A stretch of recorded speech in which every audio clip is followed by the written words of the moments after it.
Buongiorno a tutti dal Meteo di Legno. Oggi è domenica 13 luglio. La pressione è più o meno lì, guarda, bel tempo. Più o meno, variabile. Guarda, questo è il meteo che funziona. Queste sono le nuvole, vedi? Nuvole. Quindi partiamo dal presupposto che oggi rischiamo temporali, temperatura è una roba, guarda. Adesso 21-22 gradi buoni. Ma questo meteo del legno è fatto sulla base di abete e questo è betulla. Non vi dico altro perché è un brevetto internazionale studiato e approvato dall'Università Sperimentale di Helsinki.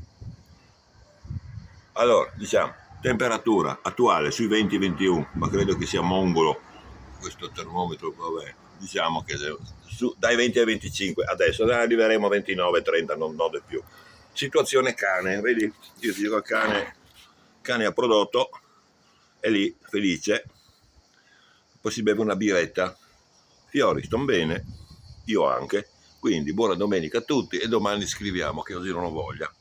Buonanotte, buongiorno.